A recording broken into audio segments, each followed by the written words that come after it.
Convido você mais uma vez nessa noite a abrir a sua Bíblia comigo, no primeiro livro das Sagradas Escrituras, livro de Gênesis, capítulo de número 22.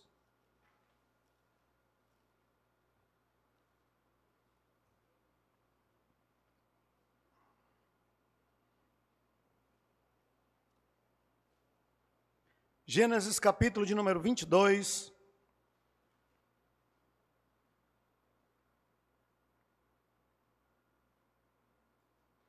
Nós iremos ler até o versículo 5, pois já fizemos a leitura no início do culto, e na medida que nós formos caminhando no texto, iremos nos voltar novamente os nossos olhos a ele, para estarmos acompanhando.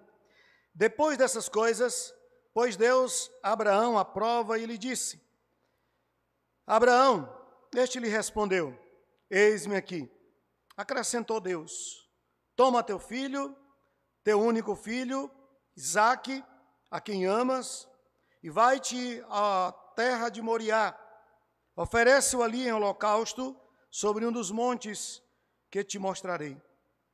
Levantou-se, pois, Abraão de madrugada, e tendo preparado o seu jumento, tomou consigo 2 dos seus servos e a Isaque, seu filho, rachou lenha para o holocausto, e foi para o lugar que Deus lhe havia indicado.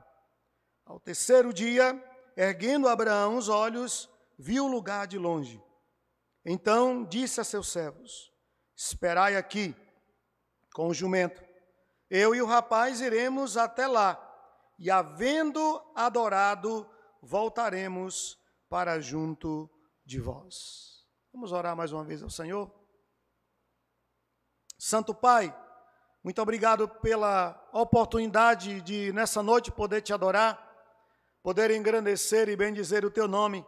Muito obrigado porque o Senhor é fiel e justo e a tua palavra nunca muda.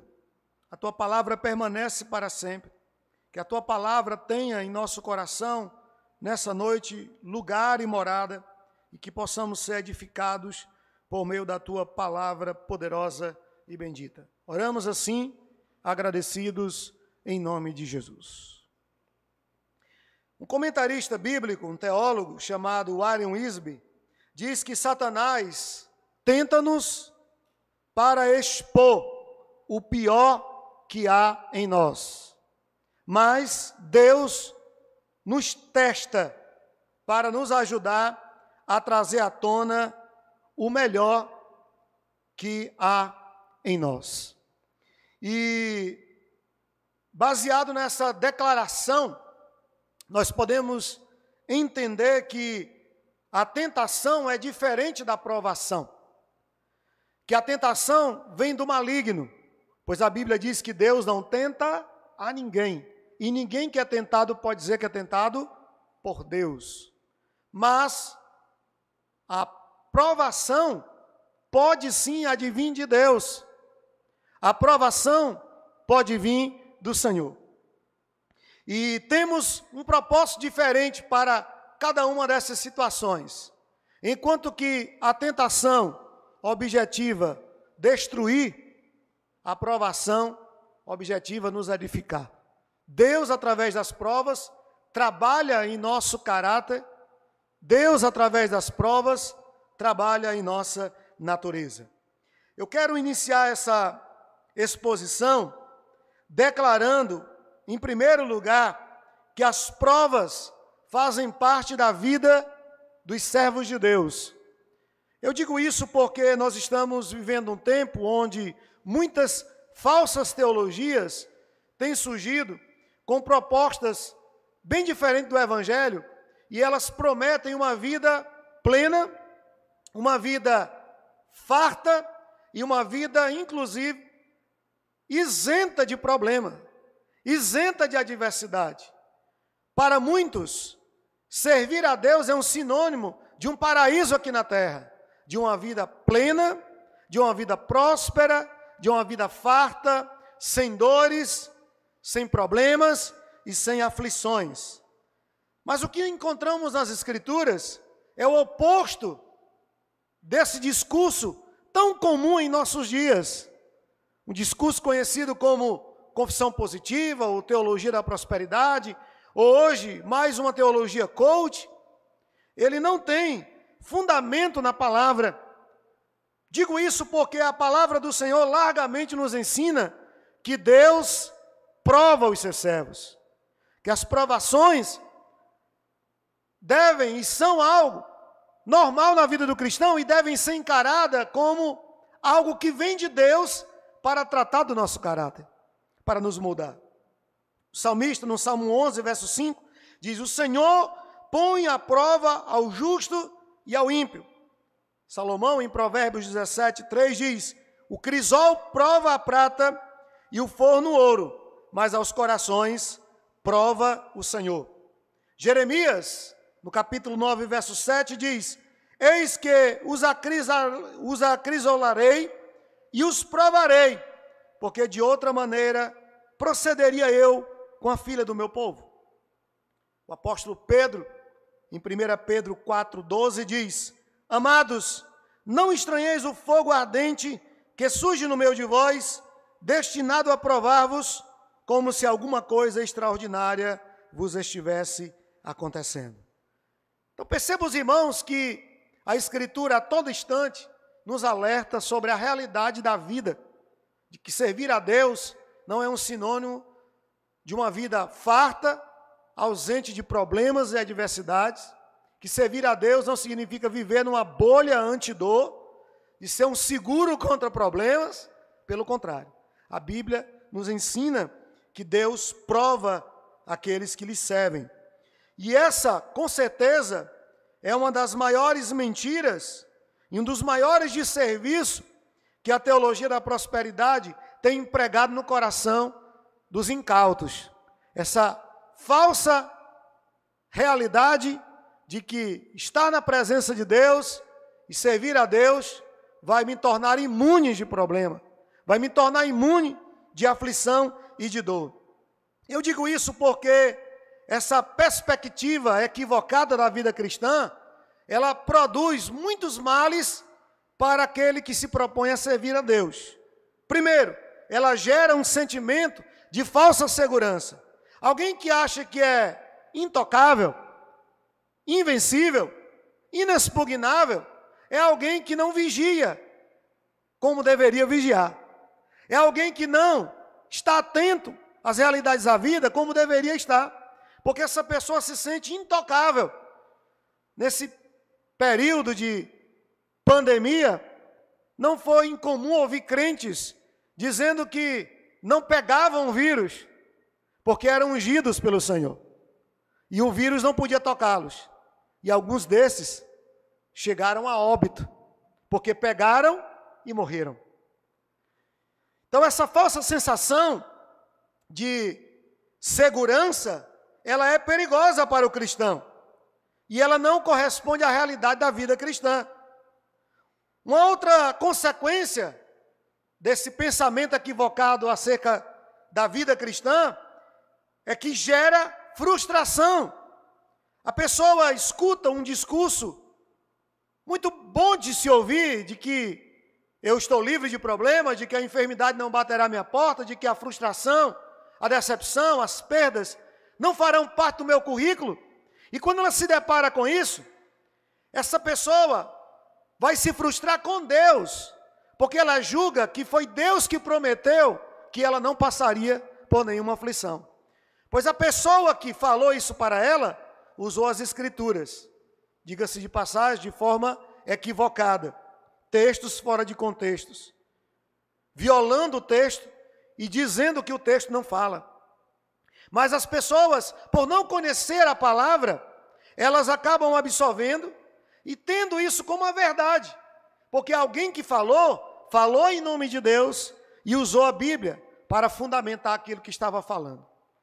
E quando vem então a decepção, quando vem a perda, quando vem a dor, a frustração dessa pessoa dificilmente é com quem prometeu, é com quem falou, mas é com Deus, porque ela julga que aquela pessoa estava falando em nome de Deus.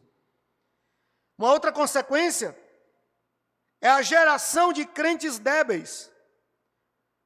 Porque essas pessoas nunca estarão prontas para enfrentar a provação.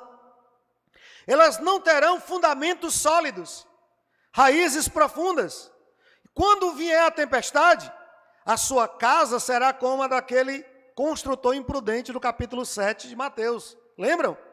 Que edificou a casa sobre a areia, e quando veio a tempestade, aquela casa caiu, porque não tinha fundamentos firmes e sólidos.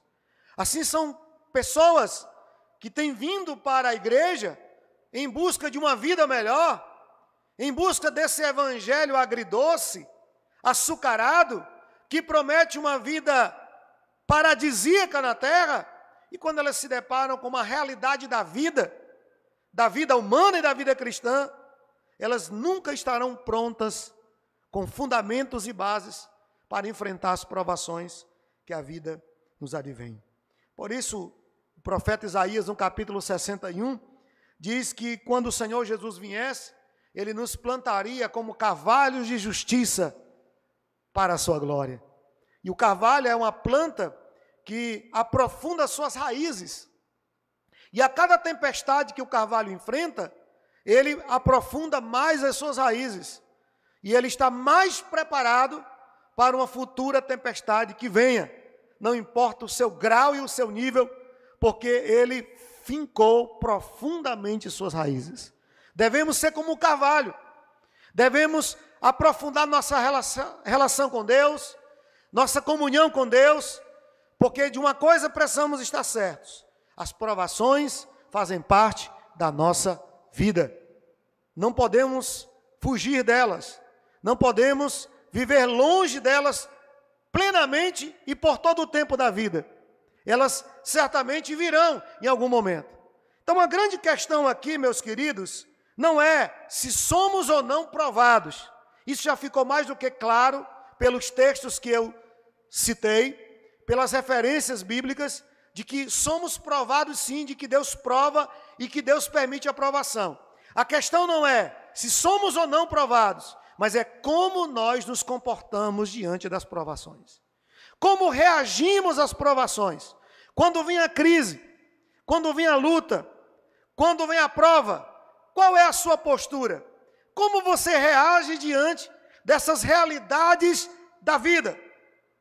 Você tem glorificado a Deus em meio às provas? Porque glorificar a Deus em meio às bênçãos é muito fácil. Até o descrente, até o ímpio, ele pode bendizer a Deus quando seus projetos prosperam, quando seus planos estão prosperando e acontecendo exatamente o que eles imaginaram e planejaram. Mas a verdadeira fé, ela é revelada quando as provas batem à nossa porta, e mesmo diante do invisível, do improvável e do impossível, nós continuamos com a nossa fé intacta ao nosso Deus. Como nós nos portamos faz toda a diferença.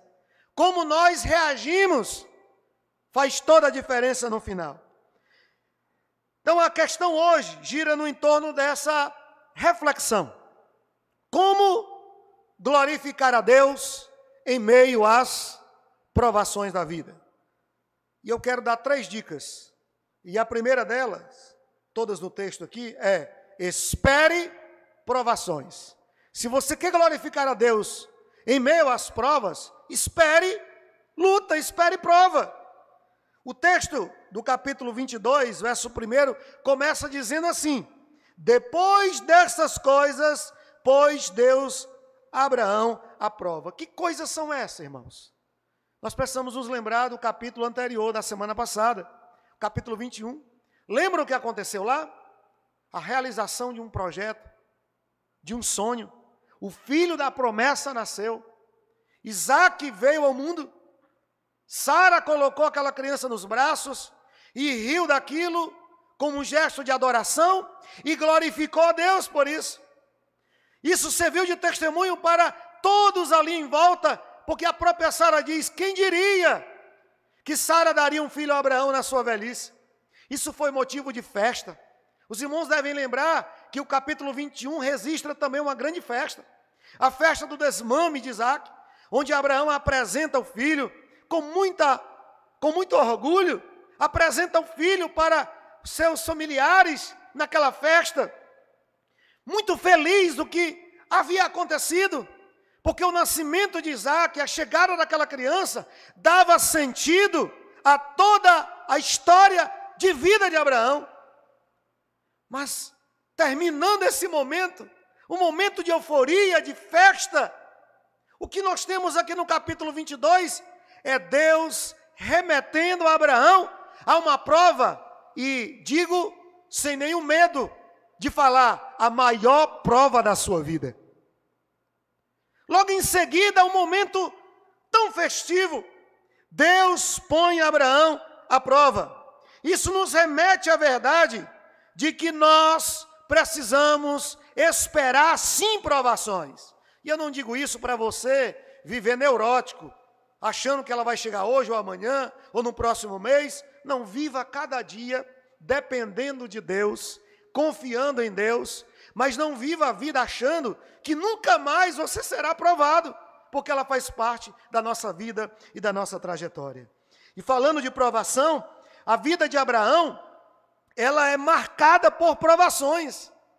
Se você tem acompanhado comigo aqui os estudos dessa jornada tão preciosa de Abraão, você deve lembrar de vários momentos que Abraão foi provado por Deus.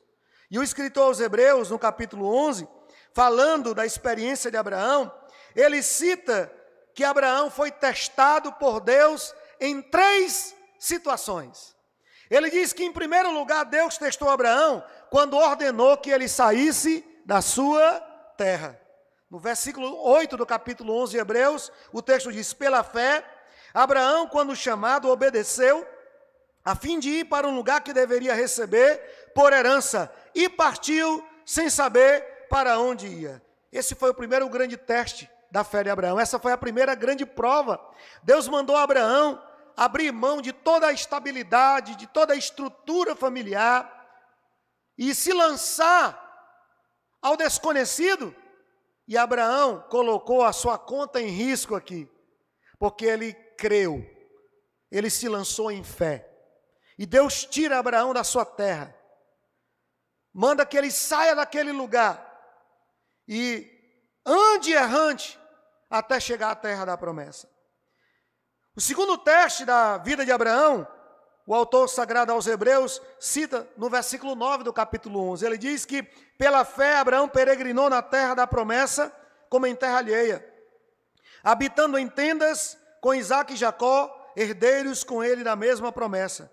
Esse segundo teste aqui na vida de Abraão consiste no fato de que Abraão deveria esperar em Deus. E foi uma espera longa. Abraão esperou 25 anos até que o filho nascesse, até que a promessa se cumprisse. Mas Abraão morreu sem ver todas as promessas da sua vida cumpridas.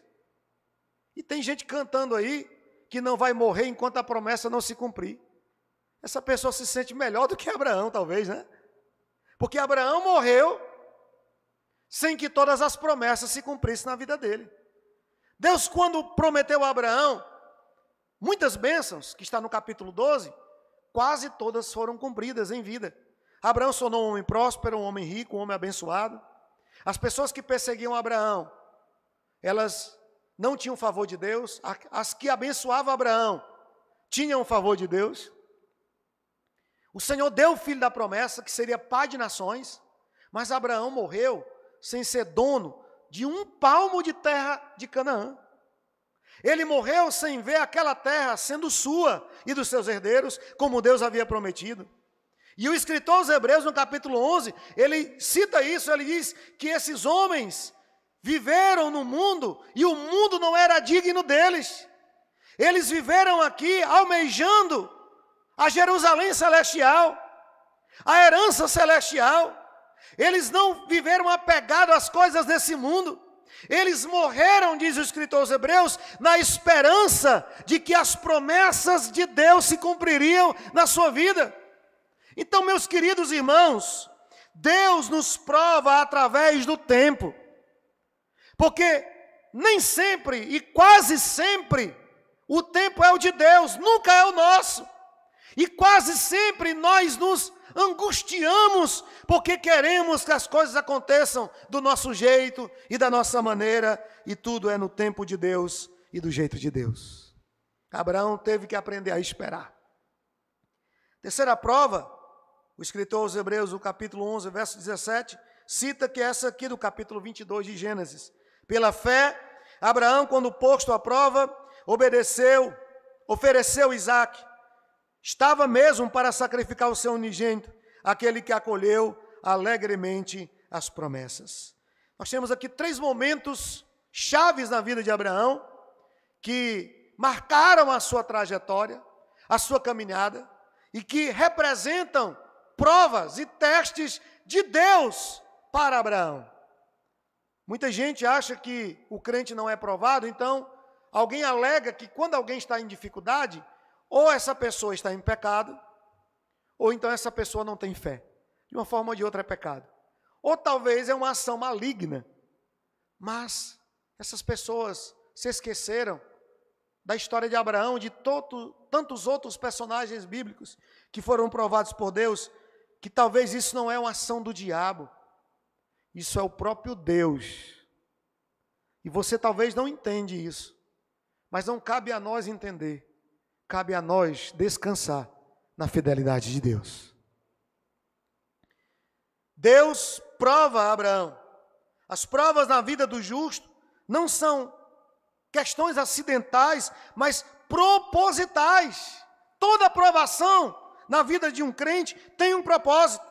Por exemplo, em Jó capítulo 1, verso 8 a 10, diz que as provas na vida de Jó serviram para derrubar as teses do diabo. Você lembra que o diabo acusou Deus de estar extorquindo, de estar comprando, corrompendo Jó? Você lembra o que ele disse? Ele é fiel porque você dá tudo o que ele pede. Ele vive uma vida tão plena e tão feliz que qualquer pessoa te serviria nessa situação. Então o diabo está acusando Deus, está tentando contra o caráter de Deus, dizendo que Deus estava comprando a fidelidade de Jó. E o que Deus faz? Vá lá e toque nele, toque em tudo que ele tem, só não na alma dele que pertence a mim, mas no restante você pode tocar em tudo. E a Bíblia diz que o diabo saiu da presença de Deus e tornou a vida de Jó um inferno na terra. Ele perdeu tudo, uma situação medonha, incontrolável. Jó perdeu absolutamente tudo. Ele perdeu os bens, perdeu os filhos, o casamento dele foi sacrificado, perdeu o prestígio, perdeu a saúde, mas essa provação que Jó enfrentou serviu para colocar todas as teses do diabo por terra. Porque em meio a tudo isso, esse homem se levanta das cinzas e diz: nu eu nasci e nu voltarei para a terra. Bendito seja o nome do Senhor. Deus me deu, Deus tomou. Ele seja glorificado. Olhando para sua esposa, ele diz: ainda que ele me mate, nele eu confiarei. Aleluia. As provas também servem para aprofundar a nossa intimidade com Deus. E mais uma vez, me valendo da experiência de Jó, eu devo lembrar a você do que ele declara na sua oração no final do livro, no capítulo 42, verso 5. Ele diz: antes eu te conhecia de ouvir falar, mas agora os meus olhos te veem. Meus irmãos, é por meio das provas que nós aprofundamos a nossa relação com Deus. Porque servir a Deus na bênção não é fácil. Não é fácil. É mais difícil servir a Deus na bonança do que na provação. Porque na provação já é da natureza humana recorrer a Deus pedindo a sua ajuda. Mas quando você está cheio de bênção, você é tentado a se esquecer do Senhor. E Deus, Ele quer que nós o conheçamos como Ele é. Não é uma relação utilitária de buscar a Deus para receber, mas de buscar a Deus por quem Ele é. E como aquela canção diz, eu não quero primeiro as tuas mãos, eu quero a tua face. Primeiro a intimidade com Deus, a comunhão com Deus, para depois as bênçãos que vêm de Deus. E muitas vezes, diante de uma prova, nós buscamos a Deus, nós recorremos ao Senhor, clamamos a Deus, e enquanto nós estamos buscando para receber o socorro do Senhor, nós não percebemos, mas Deus está trabalhando em nós, só para depois trabalhar por nós. Então, primeiro Ele trabalha no seu caráter. Você não vai sair desta batalha, desta prova, só vencedor. Você vai sair diferente também. Porque as provas mudam a nossa perspectiva. As provações promovem a glória de Deus. É isso que Paulo diz em 2 Coríntios 4,17. Ele diz que a leve e momentânea provação, ela terá um peso de glória. O que Paulo está dizendo não é minimizando as provas, ele está dizendo que diante daquilo que nos está preparado e do resultado que a provação traz ao servo de Deus, ela não é nada, porque ela é passageira, ela é momentânea, mas aquilo que ela trará e deixará na sua vida será algo permanente e que durará por toda a vida. Não apenas uma bênção física e nesse tempo, mas uma bênção que transpõe o tempo, que vai para a eternidade, que vai além túmulo. As provas também servem para amadurecer a nossa vida. Em Tiago capítulo 1, versos 3 e 4, o apóstolo ele diz isso. Ele diz que Deus nos prova, porque a provação é um instrumento de Deus para aperfeiçoar a nossa vida. E ele diz que nós seremos provados até que sejamos aperfeiçoados. Essa palavra perfeição aí, no grego é teleios. Ela significa maturidade, amadurecimento. E as provações são esse instrumento de Deus que vem burilar a nossa vida e nos amadurecer. E todo mundo, quando sai de uma prova, sai mais sábio, sai mais inteligente, aprendeu com a vida, porque não existe um professor melhor do que a vida, do que as experiências da vida. Mas também as provações, elas promovem a nossa santificação. E eu lembro-me aqui das palavras do apóstolo Pedro na primeira carta, no capítulo 1, versos 6 e 7. Ele diz que Deus nos prova como a prata é provada, como o ouro é provado. O ourive, ele pega a prata, coloca no cadinho, e ali ele leva ao fogo, para que toda impureza que esteja ali naquele metal, misturado com mineral, possa ser removido e consumido pelo fogo, e só ficará o metal precioso que é a prata. Ele pega o ouro e coloca ali no cadinho, para tirar toda a impureza, para ficar só o ouro, só o metal precioso. E não é assim na nossa vida, irmãos. Nós não entendemos no momento em que estamos no processo, vivendo a realidade da prova. Isso é muito duro para nós, e nós clamamos e pedimos: Senhor, muda isso, Senhor, dá vitória. Mas enquanto você está clamando para Deus mudar a realidade, Deus está tratando do seu caráter. Deus está te lapidando, tirando de você tudo que não glorifica a Ele. E no final, você será um vaso de honra para a glória do Senhor. Um vaso que glorifique a Deus. As provações também promovem a edificação da nossa fé. E aqui eu volto para o texto do capítulo 22, porque há uma expressão aqui muito intrigante no versículo 12. O próprio Deus diz assim: agora sei que temes a Deus. Isso é no mínimo estranho, porque nós estamos falando aqui de um ser que conhece todas as coisas. É Deus falando para Abraão: agora eu sei que você me teme. Parece que Deus não sabia. Parece que Deus estava colocando Abraão à prova para descobrir se Abraão era ou não fiel a Deus. Mas não é essa a questão. Evidentemente que não é.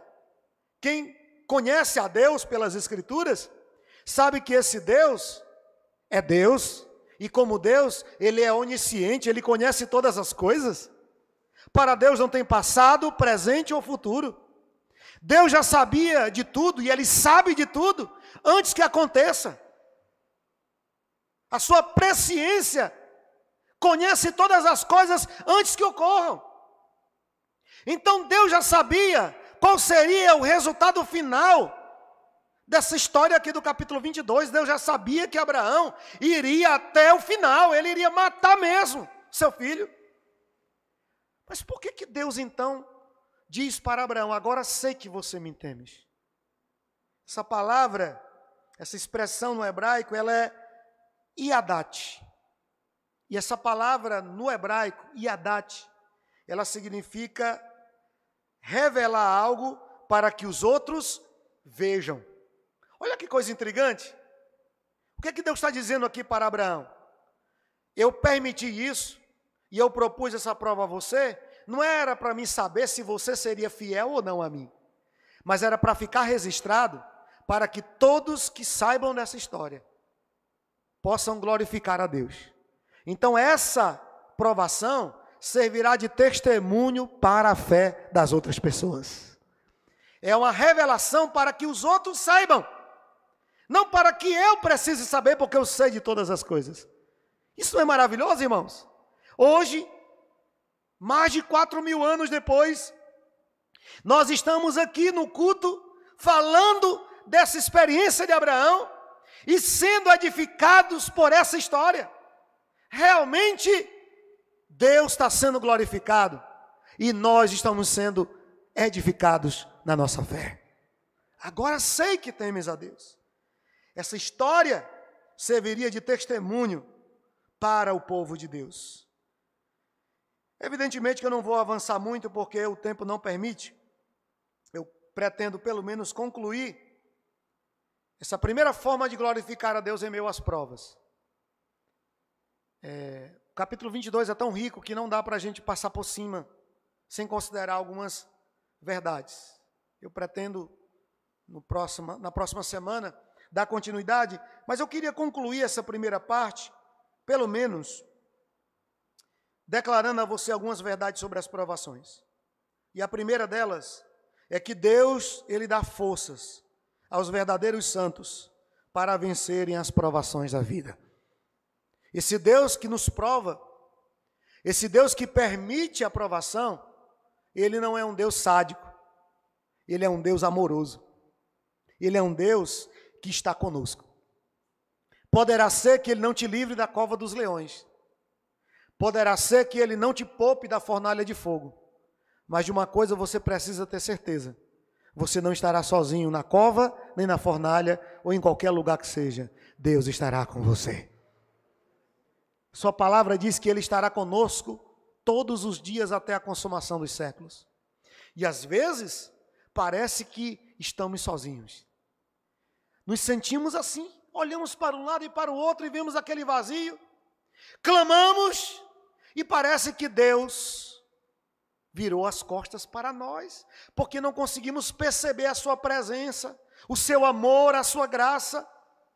Mas mesmo nessas horas difíceis, nessas horas doídas e dolorosas, aflitivas da vida, eu quero dizer para você nessa noite que Deus está lá segurando você, para você não tropeçar. É Ele que está lá. É Ele que nos sustenta com sua mão poderosa. Precisamos então entender que a verdadeira fé, ela sempre é testada. Se você não foi ainda provado, prepare-se, porque chegará o momento que a sua fé será provada. Talvez você ainda não tenha uma fé robusta, uma fé genuína, como Pedro não tinha. E quando Pedro fica ali dizendo que jamais negaria o Senhor, que seria fiel ao Senhor, até morrer, até a morte. O Senhor Jesus olha para ele e diz: Pedro, Satanás pediu ao Pai permissão para te peneirar como peneira o trigo, e eu intercedi pela tua vida, porque eu sei que você não resistiria a tamanha provação. Esse Deus amoroso, esse Deus que está conosco, Ele não permite provação além da nossa condição de suportar. Porque Ele conhece os nossos limites mais do que nós mesmos. E Ele não permitirá uma prova que você não possa suportar. Ele não permitirá um espinho na sua carne que você não possa suportar. Ele te dará graça para caminhar até o dia em que Ele te chamar para a glória. Eu não posso dizer que Ele tirará de você isso, que Ele tirará o espinho da sua carne, como Ele disse para Paulo: a minha graça te basta. Talvez você irá para o túmulo com esse espinho e com essa luta, mas nunca você estará sozinho, porque a mão de Deus te sustentará até o final da sua vida. Porque Ele prometeu isso. Ele garantiu isso. E precisamos confiar na sua bondade e na sua fidelidade para com a sua palavra. Deus nos prova. Por quê? Podemos concluir aqui essa primeira parte dizendo que Deus provou Abraão para ensinar a Abraão que o amor dele deveria ser, em primeiro lugar, para Deus. Abraão não poderia e não deveria amar a bênção mais do que o abençoador. Porque talvez Abraão fosse tentado a dividir a afeição dele para com Deus com Isaac. Isaac poderia se tornar um ídolo para Abraão. E Deus, através disso, estava dizendo para Abraão que Isaac, na verdade, não pertencia a ele. Porque os nossos filhos não pertencem a nós. Eles são do Senhor, a Bíblia diz. Você lembra o que o Salmo diz? A herança do Senhor são os filhos. Os filhos pertencem a Deus. Então, todo dia nós precisamos apresentar os nossos filhos a Deus e dizer: Senhor, me ensina a cuidar do teu patrimônio, porque os nossos filhos pertencem a Deus. Para que nós possamos, como bons mordomos, como pais, cuidar daquilo que é de Deus. Então, Deus estava dizendo para Abraão: Isaac não é seu, Isaac é meu. E você não pode amá-lo mais do que ama a mim. Mas uma coisa interessante aqui, e eu concluo com essa fala, é que tudo que Abraão tinha, irmãos, ele passou pelo altar. Se você prestar bem atenção, onde Abraão chegava, ele erguia um altar. Onde ele montava a sua tenda, ele erguia um altar. E ali ele invocava o nome do Senhor. Isso marcou toda a trajetória de Abraão, com exceção de 2 lugares que Abraão foi sem a direção de Deus: o Egito e a terra dos filisteus. Foram os únicos 2 lugares que Abraão não ergueu altar, porque ali não era o lugar para ele estar. Ele nunca deveria ter estado lá. Mas com exceção do Egito e da Filístia, em todo lugar que Abraão esteve, na terra de Canaã, ele ergueu um altar ao Senhor. Ele consagrou sua família, seus bens a Deus, porque o altar simboliza lugar de encontro, lugar de devoção e de adoração. Mas Abraão não tinha passado ainda Isaac pelo altar. Ainda faltava algo. Tudo que ele tinha, os bens, patrimônio, tudo já tinha passado pelo altar. Mas o filho ainda não havia passado. O que podemos aprender com isso? Que tudo que nós temos deve ser consagrado para a glória de Deus. Que a nossa vida deve ser rendida inteiramente ao Senhor. Que tudo que possuímos deve ser para a glória do nome do Senhor. Amém, queridos? Então, como glorificar a Deus em meio às provações? Primeiro passo: espere provas. E quando elas vierem, não questione os desígnios de Deus. Não murmure, pelo contrário, agradeça a oportunidade de ser provado e busque em Deus o propósito desta provação, porque todas as coisas cooperam para o bem daqueles que amam a Deus. E só uma notícia aqui para finalizar. Essa prova não vai te vencer. Você não será consumido por essa prova. Quando menos você esperar, a mão de Deus te resgatará. O Senhor mudará a realidade. E você olhará para trás, em tudo que você viveu, e você entenderá que tudo que aconteceu, tinha que acontecer, porque havia um propósito, que você não entende agora, mas você entenderá depois. E isso é fé. E é a fé que faz a diferença. Quem recebe essa palavra nessa noite? Aleluia! Louvado seja Deus!